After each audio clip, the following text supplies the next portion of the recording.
Informasi pilihan berikutnya, saudara, remaja tewas dengan luka lebam.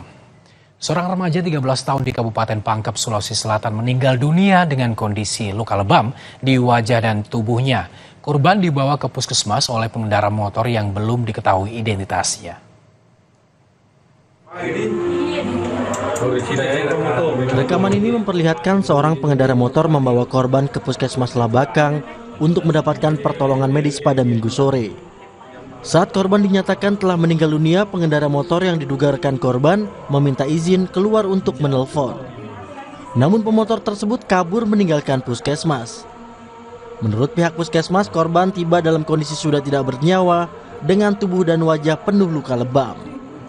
Datang itu sudah keadaan meninggal juga. Fisiknya? Mukanya lebam, mata kiri kanan lebam, tangan kiri kanan lebam, dan kali juga sempat ini semua itu lukanya di belakang juga lebam, hampir keseluruhan bagian belakang itu lebam. Itu luka lama? Iya, luka lama, yang keluarnya itu di kepala.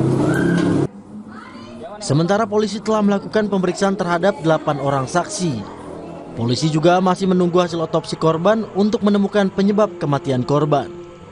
Untuk saksi sementara ini sudah kita ambil keterangan itu 8 orang, baik itu yang mengetahui ataupun yang melihat. Termasuk yang membawa anak ini ke puskesmas. Untuk sementara anak yang membawa korban ke puskesmas itu masih dalam penyelidikan, karena setelah dia antar itu korban ke puskesmas, dia langsung pergi.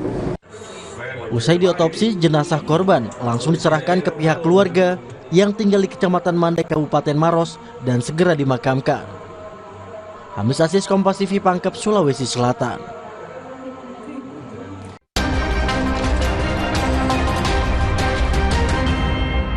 Proklamasi